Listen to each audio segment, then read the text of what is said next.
BCom semester 6 state સબ્જેક્ટના વિદ્યાર્થીઓ માટે next one આપણો એક્ઝામ્પલ જે છે એક પ્રામાણ્ય વિતરણ Q3માં Q3 40 છે, Q1 25 છે, તો વિતરણનો મધ્યક મધ્યસ્થ બહુલક અને ચતુર્થક શોધો. આપણે આની પહેલા જ આવું એક્ઝામ્પલ એક કરી લીધો છે. Next example number 9. તો એની અંદર તમને શું કહેવામાં આવ્યું છે? Q3 કેટલા છે તમારી પાસે? 40. Q1 તમને આપ્યા છે 25. મધ્યક મધ્યસ્થ બહુલક શોધવાનું છે અને આપણને ખબર છે આ બધું કેવું હોય? સેમ. તો માટે મેં વચ્ચે ઇક્વલ નિશાન કરી દીધી છે. પ્રામાણ્ય વિતરણ હોય તો એની અંદર આપણને ખબર છે Q3 માઇનસ M બરાબર M માઇનસ Q1 હોય. બરાબર, આ બે વેલ્યુ કેવી રહેશે? સેમ, કારણ કે M એક્ઝેક્ટ વચ્ચે હોય માટે. ડન. તો નેક્સ્ટ આપણું સૂત્ર મૂકીએ Q3 plus Q1 minus 2M equal to 0.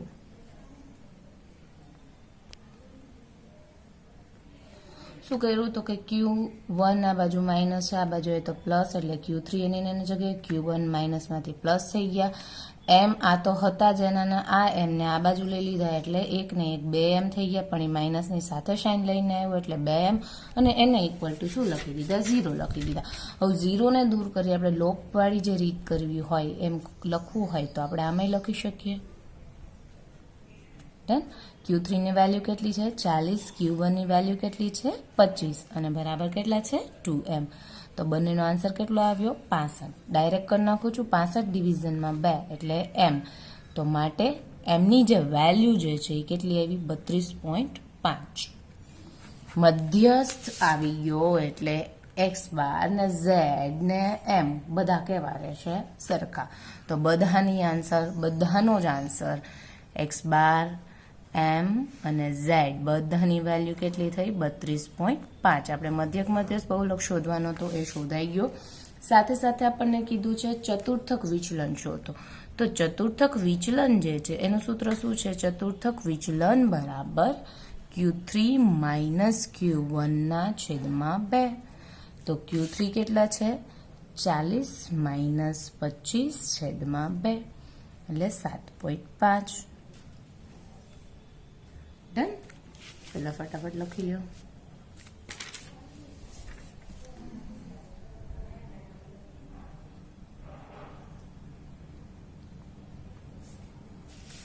Okay, next example number 10 જોઈએ. હવે એક્ઝામ્પલ નંબર 10 ની અંદર તમને એવું કીધું છે 5 નિરપેક્ષ પ્રયત્નો. સેમેસ્ટર 5 નું સંભાવના વિતરણ અહીંયા આવશે. 5 નિરપેક્ષ પ્રયત્નો ધરાવતા દ્વિપદી વિતરણમાં 1 અને 2 સફળતા મળવાની સંભાવના અનુક્રમે 0.4096 અને 0.2048 છે. તો વિચલનના પ્રાચલ જે P કહેવાય છે એને આપણે શોધવાનું છે. તો દ્વિપદી વિસ્તરણ આપણે આવ્યું તો અહીંયા દ્વિપદી વિસ્તરણ આવ્યું તો એનું સૂત્ર મૂકવું પડશે, રાઈટ? તો દ્વિપદી વિસ્તરણ માટે શું છે? P ઓફ X બરાબર શું છે? NCX, P ની x ઘાત, Q ની N માઇનસ x ઘાત. કેમ? તો હવે અહીંયા આપણી પાસે સફળતા જે છે એટલે કે x જે છે, x ની વેલ્યુ કેટલી છે? તો કે 1 થી લઈને 0, 1, 2, 3, 4, 5. બરાબર. હવે આમ જો વાત કરવામાં આવે તો કે P1 કેટલું આપ્યું છે તમને? 0.4096. P2 જે છે એની વેલ્યુ કેટલી આપી છે? 0.2048. તો P1 માટે આ સૂત્રમાં અગર કિંમત મૂકીએ અને P2 માટે આ સૂત્રમાં કિંમત મૂકીએ તો આપણને કંઈક નવું મળશે. તો બસ એ જ કરવાનું છે. તો P1 માં આ સૂત્રનો યુઝ કરવાનો છે. P1 બરાબર N કેટલા છે? તો કે 5 છે. 5 નિરપેક્ષ પ્રયત્નો. 5C. X કેટલા લેવાના? અહીંયા 1 છે એટલે અહીંયા X ની વેલ્યુ કેટલી રહેશે? 1. P ની કેટલી ઘાત કરવાની રહેશે? તો કે P ની x ઘાત. X એટલે કેટલા છે? 1 છે. Q ની N માઇનસ x ઘાત. હવે Q કેટલા છે તમારે? N કેટલા છે? 5 અને x કેટલા છે? 1. ક્લિયર? એવું ને યાદ? તો હવે શું ફાઇનલ આન્સર તમારે અગર કહેવો હોય તો શું કહી શકાય? 5 5C1 નો આન્સર 5, p ની 1 ઘાત એટલે ખાલી p લખો તો બી ચાલે, અને q ની કેટલી ઘાત? 4 ઘાત. ડન. હવે સેમ એવું p ઓફ 2 માટે વાત કરીએ તો 5C2 p ની 2 ઘાત q ની 5 માઇનસ 2 ઘાત. તો 5C2 નો આન્સર કેટલો આવે? 10, 10 ની p ની 2 ઘાત q ની 3 ઘાત. Is that clear? Okay, done. હવે આપણે પાસે આવી રીતના જો એને અંશ અને છેદના એંગલથી લખીએ તો p ઓફ 1 ના છેદમાં p ઓફ 2 ઇક્વલ ટુ જે વેલ્યુ જે છે 5pq ની 4 ઘાતના છેદમાં 10p સ્ક્વેર q ની 3 ઘાત. હવે આપણને ખબર છે અંશ છેદમાં જ્યારે ઘાત હોય ને ત્યારે ઘાતની બાદ બાકી થાય. શું થાય? ઘાતની બાદ બાકી. પણ એના માટે પહેલા આની વેલ્યુ પુટ કરીએ. 5cpq એટલે p1 નો આન્સર અહીંયા કેટલો આપ્યો છે? 0.4096. p2 નો આન્સર કેટલો આવ્યો છે? 0.2048. ડન. તો હવે ઘાતની બાદ બાકી થાય એ ફાઇનલ છે. અહીંથી છેદ ઉડાડીએ 5 દૂને 10 એટલે અહીંયા 2 આવે. તો હવે અંશમાં અહીંયા કેટલા p છે? 1 છે, અહીંયા 2 છે. તો છેદમાં 1p વધે. 2 માંથી 1 જાય એટલે 1p વધે. અંશમાં વાત કરીએ અહીંયા 5 હવે નથી. q અહીંયા કેટલા છે? 4, અને અહીંયા q છેદમાં કેટલા છે? 3. તો અંશમાં કેટલા q વધે? 4 માંથી 3 જાય તો અંશમાં 1q વધે. બરાબર. અને આ 2 આપણે જે ડિવિઝન કર્યું એ. તો આવું કંઈક તમારી પાસે અસ્તિત્વમાં આવે અને આનું ડિવિઝન કરો તો આન્સર આવે છે 2. ડન. તો હવે આ છેદમાં છે, આ બાજુ લઈ આવો તો q બરાબર કેટલા થયા? 4p. 2 ગુણ્યા 4 એટલે ડાયરેક્ટ કરી દઉં છું 4p. Is that clear? હવે 4p છે તો આપણને ખબર છે શું થાય તો કે q પ્લસ p બરાબર આવે 1. q પ્લસ p બરાબર 1 અથવા p પ્લસ q બરાબર 1 એમ કહી શકે. અને આમ ન કરવું હોય તો આમે થાય ને q બરાબર 1 માઇનસ p. p માં શું હોય તો કે p ગોતવો હોય તો 1 માઇનસ q કરવાથી p મળે, અને q ગોતવો હોય તો 1 માઇનસ p કરવાથી q મળે. બરાબર. તો હવે શું કરવાનું છે તો કે 1 માઇનસ p બરાબર શું આવે? 4p. q ની વેલ્યુ કેટલી છે? અહીંયા જે આ વેલ્યુ જે છે q ની એ વેલ્યુ મેં અહીંયા પુટ કરી. બરાબર. એ વેલ્યુ ક્યાં પુટ કરી? અહીંયા પુટ કરી. તો શું થયું તો કે 1 જે આ 4p છે એની જગ્યાએ p ઓલી બાજુ છે આ બાજુ લઈ આવું એટલે 5 થઈ જાય. 1 બરાબર 5p. હવે શું થયું? તમે p ને કરતા કરો તો અથવા આમ ના p ને કરતા કરો તો 1/5 બરાબર p. તો આમ કયો કે આમ કયો, બે આન્સર તો સેમ જ થાય. 1/5 અથવા તો 0.20. ડન. ઓકે. નેક્સ્ટ આપણો એક્ઝામ્પલ નંબર જે છે 11 એની વાત કરીએ. નેક્સ્ટનું એક્ઝામ્પલ જે છે રેસ્ટોરન્ટમાં આવતા ગ્રાહકોના નાસ્તાનું બિલ પ્રામાણ્ય વિતરણને અનુસારે છે. નાસ્તાના બિલનો મધ્યક 200 છે અને એનું વિચરણ જે છે 2500 છે. કોઈ એક દિવસની 300થી વધારે બિલવાળા ગ્રાહકોની સંખ્યા 40 હોય તો તે દિવસના રેસ્ટોરન્ટના કુલ ગ્રાહકોની સંખ્યા શોધો. આ એક્ઝામ્પલ છે સૌરાષ્ટ્ર યુનિવર્સિટીમાં પૂછાયેલો એક્ઝામ્પલ છે. તો આન્સર જોઈએ એનો, જેની અંદર આપણને મ્યુ આપ્યા છે એ છે 200 અને સિગ્મા જે છે આપણને સિગ્મા નથી આપ્યું, પ્રમાણિત વિચલન નથી આપ્યું, વિચરણ આપ્યું છે. એટલે વિચલન જે આપ્યું છે વિચરણ એનો શું કરી દે? અંડરરૂટ દૂર કરી દે. અને અંડરરૂટ દૂર કરતાં કેટલા આવે? 50. 2500ના અંડરરૂટ દૂર કરો તો કેટલા થાય? 50. હવે તમને એવું કીધું છે 300થી વધારે, એનો મતલબ શું થયું? x બરાબર કેટલા હોય? 300 હોય ત્યારે ઝેડની વેલ્યુ ગોતવાની. તો x માઇનસ મ્યુ છેદમાં સિગ્મા. 300 માઇનસ 200 છેદમાં 50. તો આન્સર આવ્યો 2. ડન.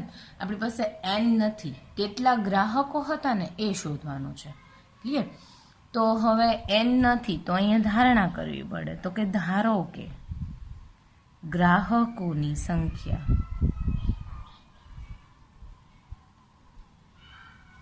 બરાબર એન છે. તો શું થાય? તો કે તો આપણે આમે લખી શકીએ ને આને P X greater than 300 equal to 40/n. આવી રીતના થાય. ટોટલ આપણે 40 એવા છે, 40 ગ્રાહકો એવા છે કે જેનું બિલ 300થી વધારે છે. મૂળ કેટલા ગ્રાહકો છે આપણને નથી ખબર. તો એ એનમાંથીના જે 40 હશે, ટોટલમાંથી 40 હશે, તો માટે એન 40ના છેદમાં એન લખ્યા છે. તો આનો મતલબ શું થયો? 300 ગ્રાહકો એવા છે કે જે 300માંથી એક દિવસ અથવા તો એવું કહે ટોટલ ગ્રાહકોમાંથી 40 ગ્રાહકો એવા છે કે જેમનું બિલ 300થી વધારે હોય. એ જે હું ગુજરાતીમાં બોલી એને આ સંજ્ઞા વાઇઝ આવી રીતના લખી શકાય. તો આપણે આની જે વેલ્યુ પુટ કરતા મળ્યું એ આપણને કેટલા મળ્યા? 2 આન્સર મળ્યા. તો આપણને ઝેડની વેલ્યુ તો મળી ગઈ. તો આપણે એમ ના કહી શકીએ Z greater than 2 equal to 40/n થશે. ઓકે, આગળ ગ્રાફ બનાવીએ આનો.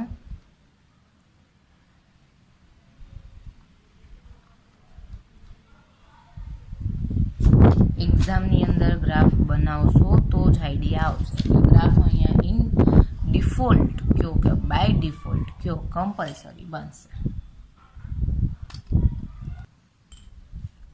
પોઈન્ટ 2 છે એટલે અહીંયા ક્યાંક આવશે અને અહીંયા ઝેડ બરાબર કેટલા? 0. હવે તમને એવું કીધું છે કે એનાથી વધુ ઇટ મીન્સ આ પોર્શન તમારે ગોતવાનો છે. તો આવી ગયું હતું એનું એચ આખું અંતર હોય એ કેટલું હોય? 0.5 હોય. 0.5માંથી આ વાળું જે અંતર છે એને શું કરી દેવાનું? બાદ કરી દેવાનું. તો આખું અંતર છે 0.5, એમાંથી લેસ કરો. શું લેસ કરો? તો કે 0થી જે 2 સુધીનું અંતર છે એને ઝેડની વેલ્યુમાં 0થી 2 સુધીનું અંતર છે એને 0.5ની અંદર બાદ કરો. તો બરાબર કેટલા આપણા જે હતા એઝ ઇટ ઇઝ પાછળ તો લેવાના જ. તો 0.5માંથી ક્ષેત્રફળ અગર જોતા 0.4772 આવે છે કોષ્ટકમાં જોતા. તો લેસ કરો એટલે 0.0228 બરાબર 40ના છેદમાં n.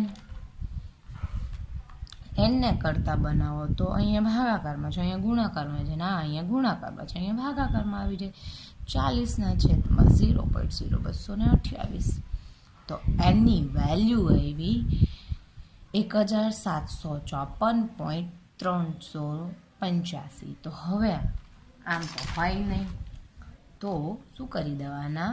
અહીંયા 3 છે એનો મતલબ અહીંયા તમારે બાય ડિફોલ્ટ 54 જ રાખવા પડશે. અધૂરા તો ગ્રાહકો હોય નહીં, અડધા તો હોય નહીં. તો એનની સંખ્યા કેટલી આવી? 1754. ક્લિયર? તો અહીંયા આપણો આ એક્ઝામ્પલ પૂરો. નેક્સ્ટ એક્ઝામ્પલ જે છે એક્ઝામ્પલ નંબર 13 એ જોઈએ હવે. તો કે એક્ઝામ્પલ નંબર 13ની અંદર તમને એવું કહેવામાં આવ્યું છે કે એક પ્રામાણ્ય વિતરણ જે છે, એક પ્રામાણ્ય વિતરણમાં મધ્યક અને વિચરણ 40 અને 100 છે, જેમના વચ્ચેના 60% પ્રાપ્તાંકો માટેનો જે ગાળો છે એ શોધવાનો છે. 60% પ્રાપ્તાંકોનો ગાળો. Example number 13. મ્યુ કેટલા આપ્યા છે તમને? 40. વિચરણ આપ્યું છે, જે કેટલું છે વિચરણ તમારી પાસે? 100.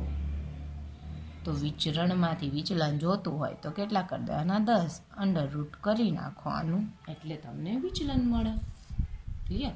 60% પ્રાપ્તાંકો કીધા છે, તો હવે એ પ્રાપ્તાંકો 60%નો ગાળો તમારે શોધવો તો કંઈક ધારણા કરવી પડે. તો કે ધારો કે શું કીધું તમને? વચ્ચેનો ગાળો એવું કીધું છે, બરાબર ને? વચ્ચેના જે 60% પ્રાપ્તાંકો છે એ વચ્ચેના 60% પ્રાપ્તાંકો નો જે ગાળો છે એ x1 થી લઈને x2 સુધી હોય, અચ્છા તો છે, તો x1 અને મ્યુ સુધીનું જે અંતર છે, બરાબર, એ વચ્ચેનું ક્ષેત્રફળ આપણે ગોતવાનું. તો કે એનું વચ્ચેનું ક્ષેત્રફળ કઈ રીતના થાય, તો કે એને ઇક્વલ ટુ શું થશે, તો કે એને ઇક્વલ ટુ x2 અને મ્યુ વચ્ચેનું ક્ષેત્રફળ.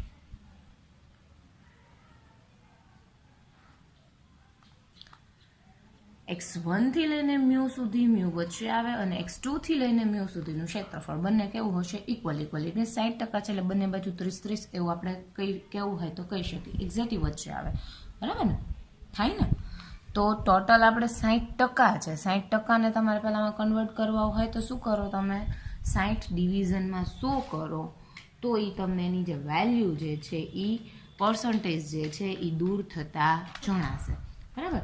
60 ડિવિઝનમાં 100 કરી દો એટલે તો એ કેટલા આવ્યા, 0.6 કયો કે 0.60 કયો, બંને એક જ થશે. ડિવિઝનમાં 2 લેવાના, કારણ કે વચ્ચેનો સમયગાળો 2 વસ્તુ છે, તો એનો મતલબ 0.30 જે છે એ તમને અહીંયા જોવા મળે. તો અહીંયા આપણું ક્ષેત્રફળ જે છે, આપણે આ ક્ષેત્રફળ છે ને, તો આ ક્ષેત્રફળ બરાબર જેને આપણે અહીંયા એ ધારીએ તો કે એ બરાબર 0.30 હોય, એ બરાબર 0.30 હોય ત્યારે ઝેડ બરાબર 0.84. 0.84 ક્યાંથી મળ્યા, ફરી વાર પેલું કોષ્ટક કરો ને કોષ્ટકમાં 0.30 જ્યાં વેલ્યુ આવતી હોય એ એની ઝેડની કિંમત હોય. બતાવું તમને કોષ્ટકમાં. આપણે 0.30 જોઈએ તો 0.30 જોઈએ તો અહીંયા 29, 95 ને 30, 23. હવે જો અહીંયા જસ્ટ થોડુંક કોમન સેન્સ યુઝ કરવાની છે. 29, 95 એટલે 0.3000ની નજીકની જો સંખ્યા બેમાંથી જોઈએ તો કઈ કહેવાય, તો કે 0.3000ની નજીકની સંખ્યા કઈ બને, આ કઈ 0.2995, કારણ કે અહીંયા 23 છે, અહીંયા 5 જ ઘટે છે અને અહીંયા ઉલટાના 23 વધી જાય છે. ક્લિયર? તો એનો મતલબ આ નજીકની થઈ, તો શું કહી શકાય કે 0.8નું અહીંયાથી 0.8 અને અહીંયાથી 0.04, એટલે લખવું હોય તો શું લખી શકાય, આ 0.8 અને પેલું શું હતું 0.04. તો એનો મતલબ આ અહીંયા ને 4 છે અહીંયા, તો 0.84 નું ક્ષેત્રફળ તમે 0.84 એટલે કે ઝેડની વેલ્યુ 0.84 હોય એવું તમે કહી શકો, બરાબર. તો માટે ઝેડની વેલ્યુ કેટલી થઈ, 0.84 ની થઈ. ક્લિયર? કોષ્ટકમાં જોતા હવે એનો ગ્રાફ બનાવીએ તો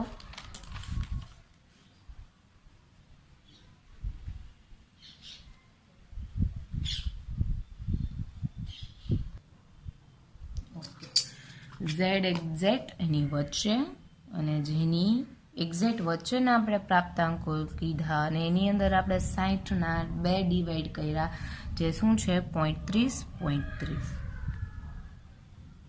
ઇટ મીન્સ આ વાળું 0.30 અને આ પણ 0.30. અહીંયા x1 કહીએ, આ x2, x1 કયો કે z1 કયો, બધું શું થશે, સેમ. ડન? ઓકે, અહીં સુધીનું થયું. ક્લિયર? તો હવે આપણે જોઈએ કે x બરાબર મ્યુ જે છે, x બરાબર મ્યુ ઈ રેખાની ડાબી બાજુ જે છે, જે મેં પહેલો અહીંયા તમને કર્યું ને એ લખું છું, ડાબી બાજુ એ શું છે, x1 છે. તો હવે શું થાય, તો કે x1 માઇનસ મ્યુ છેદમાં સિગ્મા. તો એનો આન્સર એટલે એ શેના માટે આપણે યુઝ કરીએ છીએ, z1 માટે. તો ફાઇનલી આપણને આનું કરતા z1ની વેલ્યુ કેટલી મળી, 0.84. પેલું ક્ષેત્રફળ જોતા જોયું ને આપણે એ. સેમ એવું x બરાબર મ્યુ રેખાની જમણી બાજુની વાત કરવામાં આવે,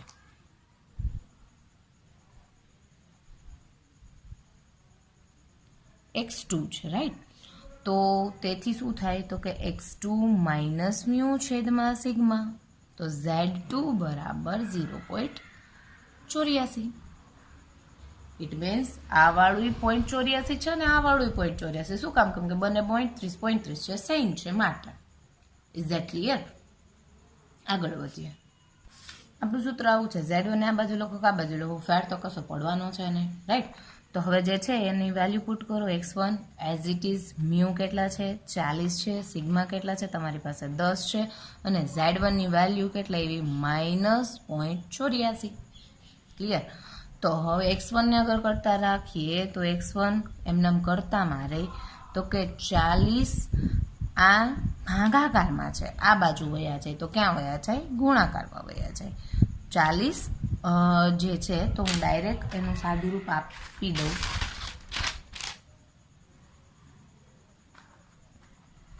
10 મલ્ટિફિકેશનમાં 0.84 કરવાથી કેટલા આવે? 8.4. તો x1 ની વેલ્યુ કેટલી થઈ? 31.6. ક્લિયર? સેમ એવું શેના માટે? x2 માઇનસ મ્યુ છેદમાં સિગ્મા બરાબર Z2. તો x2 કેટલા છે? નથી આપણી પાસે. મ્યુ કેટલા છે? 40. સિગ્મા કેટલા છે? 10 બરાબર Z2 ની વેલ્યુ છે 0.84. 10 ભાગાકારમાં છે, આ બાજુ આવી જાય તો ગુણાકારમાં. એમાં એક સ્ટેપ તમને વધારીને બતાવું. એટલે કેટલા થયા? 8.4. તો x2 બરાબર 8.4 માઇનસ 40. તો x2 બરાબર, સોરી આ માઇનસ છે, આ બાજુ આવે તો પ્લસ થઈ જાય. 48.4. એનો મતલબ આ જો તમને અહીંયા થોડુંક એક સાદું રૂપનું એક સ્ટેપ વધારીને કીધું છે, આ શોર્ટકટમાં અહીંયા કીધું છે. ક્લિયર? તો આ x1 અને x2 ની વેલ્યુ થઈ. તો હવે આપણે શું કહી શકીએ? આપણે કયો ગાળો પસંદ કર્યો તો? 60% પ્રાપ્તાંકોનો. તો કે 60% પ્રાપ્તાંકો નો જે ગાળો જે છે x1 કેટલા છે? 31.6 થી લઈને ક્યાં આવે? x2 48.4 સુધીનો થાય. ક્લિયર? તો અહીંયા આ એક્ઝામ્પલ આપણો પૂરો. નેક્સ્ટ એક્ઝામ્પલ હમણાં જેમ આપણે દ્વિપદી વિસ્તરણની રીતે કર્યો તો સેમ એવો જ એક્ઝામ્પલ કરવાનો છે. જોઈએ સાથે સાથે એ પણ એક્ઝામ્પલ નંબર 14 જે છે એ. દરેક કુટુંબના 5 બાળકો હોય. કેટલા બાળકો હોય? 5 બાળકો હોય. તેવા 1200 કુટુંબમાંથી કેટલા કુટુંબમાં નંબર 1 2 છોકરા હશે, ઓછામાં ઓછા 2 છોકરા હશે અને એક પણ છોકરો હશે નહીં? કેટલા કુટુંબ છે? કુટુંબમાં 5 બાળકો હોય એવા 1200 કુટુંબ લીધા છે કે એક કુટુંબમાંથી 5 બાળકો એવા 1200. પણ કમ્પેરિઝન કરવાની તમારે છોકરાઓની કરવાની છે. તો મેં એક તો 2 છોકરા કીધો, એક ઓછામાં ઓછા 2 અને એક પણ છોકરો ના હોય એવા. એક પણ ના હોય એનો મતલબ શું થયો? એ છોકરી હોય. એવું જ થાય ને? જોઈએ હવે એનો આન્સર.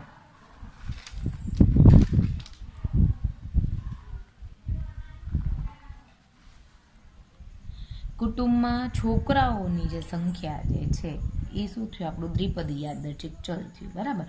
કુલ કુટુંબ આપણી પાસે કેટલા છે? તો કે કુલ કુટુંબ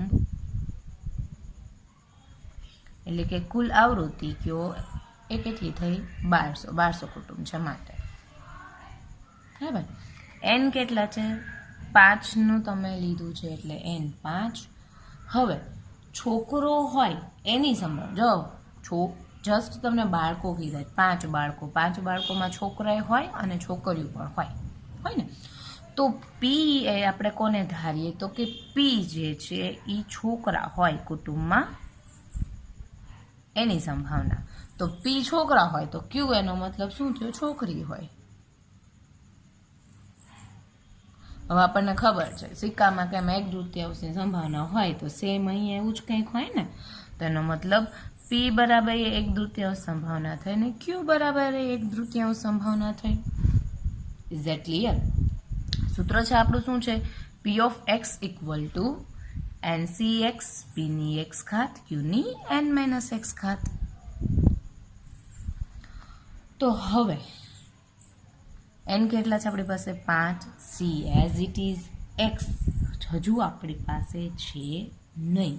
આપણે શું કરવાનું છે? ગોતવાનું છે. રાઈટ? એમનેમ તો કે p ની પી કેટલા છે 1/3 x ઘાત અને ક્યુ કેટલા છે 1/3 5 માઇનસ એક્સ ઘાત. હવે બધાનું અગર આપણે સાદું રૂપ આપીએ તો આનું સાદું રૂપ આપીએ તો 5cx/32. બરાબર. હવે આપણે પહેલા નંબરનું જે છે એમાં શું કીધું, પહેલા નંબરની અંદર એવી વાત કરવામાં આવી કે કુટુંબમાં શું હોય 2 છોકરા હોય. કુટુંબમાં કેટલા હોય 2 છોકરા, એટલે 2 છોકરા હોય એટલે ડાયરેક્ટ p(2) થયું. p(2) બરાબર આપણે શું કહી શકીએ 5c એક્સની વેલ્યુ જગ્યાએ કેટલા રાખી દેવાના 2 છેદમાં કેટલા મૂકી દેવાના 32. 5c2નો આન્સર કેટલો આવે 10/32. ડન. હવે 2 છોકરાવાળા કુટુંબની સંખ્યા ગોતીએ. સંખ્યા બરાબર કેપિટલ N અને મલ્ટિફિકેશનમાં p2. n કેટલા છે તમારી પાસે 1200 અને p2ની વેલ્યુ કેટલી છે 10/32. તો સાદું રૂપ આપતા આન્સર આવે 375. ડન. ઓકે. હવે સેકન્ડ વન પોર્શન જે છે એ જોઈએ. એમાં તમને એવું કીધું બીજાની અંદર કે ઓછામાં ઓછા 2 છોકરા હોય. ઓછામાં ઓછા 2 હોય તો વધુમાં વધુ ક્યાં હોય, ટોટલ 5 છોકરા છે તો 5 સુધી હોય. ઓછામાં ઓછા 2 તો એટલીસ્ટ 2 તો હોવા જ જોઈએ. પછી 3 હોય તો બી ચાલે, 4 હોય તો બી ચાલે અને 5 હોય તો બી ચાલે. એટલીસ્ટ 2 છોકરા તો હોવા જ જોઈએ. ડન. તો એને કઈ રીતે તમે દર્શાવી શકાય તો કે p(2) plus p(3) plus p(4) plus p(5) જ્યાં સુધીના જેટલા છોકરાઓ હોય ને એટલા. તો આ શું બન્યું ઓછામાં ઓછા, એટલે આને આવું લખી શકાય x > 2. તો હવે આમ ના કરો તો આપણને ખબર છે આમે કરી શકાય ને કે ટોટલ 1 હોય સંભાવના, બધી શેમાં હોય 1માં હોય. તો કે એ 1ની અંદર છે એની સિવાયની જે આના સિવાયની સંભાવના, એટલે આના સિવાયની એટલે શું, કાં તો એક બી છોકરો ન હોય ને કાં તો એક છોકરો હોય. એને બાદ કરી દઈએ તો કે p0 અને p1 છે એને બાદ કરી દો 1ની અંદરથી. તો 1 - 5c x અહીંયા આવે એટલે અહીંયા શું છે 0 એના છેદમાં 32 અને -5c અહીંયા 1 છે એટલે શું આવે 1 ના છેદમાં 32. તો હવે આનું સાદું રૂપ આપીએ તો 1 - 5c 0 નો આન્સર કેટલો આવે 1 અને 5c1 નો આન્સર કેટલો આવે 5. તો હવે બંનેના છેદ સરખા છે તો સાદું રૂપમાં કેટલા લેવાના 32 જ લેવાના. તો શું કરી દેવાનો સરવાળો કરી દેવાનો. આ બેના આમ લખી દઉં તમને, આ બેનો સરવાળો આમાંથી શું કરી દેવાના બાદ કરી દેવાના. આમાંથી આ બેનો સરવાળો બાદ કરી દેવાનો. હવે સમજાઈ ગયું. તો 5 ને 1 6 એટલે 6/32. હવે 1માંથી આ 6/32 છે ને શું કરીએ છીએ બાદ કરીએ. એનો મતલબ બાદ કરવા માટે તમારે કંઈક કરવું પડે. તો 32 લસા લઈ, 32 લસા લઈ એના છેદમાં છે જ નહીં એટલે અંશને 32 વડે ગુણવા પડે. 6ના છેદમાં છે જ તો 32માંથી 6 લેસ કરો તો કેટલા આવે 26. 26ના છેદમાં 32. 26ના છેદમાં 32નું ડિવિઝન કરો 0.8125. બરાબર. હવે બાળકો કોઈ દી પોઈન્ટમાં તો હોય નહીં. આપણા બાળકો એટલે કે ઓછામાં ઓછા કેટલા બાળકો છે 2 બાળકોના કુટુંબની કુલ સંખ્યા આપણે ગોતવાની છે. તો 2 બાળકો ધરાવતા કુટુંબની કુલ સંખ્યા બરાબર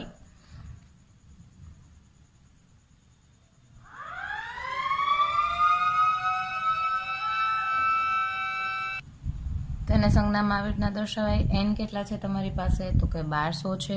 સંભાવના શું આવી આ જે આ અને આ એ છે 0.8125. 997 અબાઉટ આવે, સોરી 975 અબાઉટ આવે. સોરી. થર્ડ વન કીધું છે કે એક પણ છોકરો ન હોય, છોકરો એક પણ હોય નહીં એટલે x બરાબર 0. એક પણ છોકરો હોય નહીં બરાબર. તો શું થયું? 5C0 છેદમાં 32. 5C0 answer 1, 1/32. ડિવિઝન કરતા આન્સર આવે છે 0.03125. એક પણ છોકરો ના હોય એની એવા કુટુંબની સંખ્યા બરાબર ટોટલ n, અને આ તમે જે સંભાવના રૂપે દર્શાવ્યું ને એ n કેટલા છે? 1200. આની સંભાવના કેટલી આવી? 0.03125 આવી. તો અબાઉટ 38. ડન. તો અહીંયા આપણો આ એક્ઝામ્પલ પૂરો. નેક્સ્ટ લેક્ચરમાં નહીં, એક નાનકડો એવો એક્ઝામ્પલ છે, આપણે નેક્સ્ટ લેક્ચરથી ને સ્ટાર્ટ કરશું. હવે નેક્સ્ટ લેક્ચરમાં નેક્સ્ટ એક્ઝામ્પલ સ્ટાર્ટ કરશું.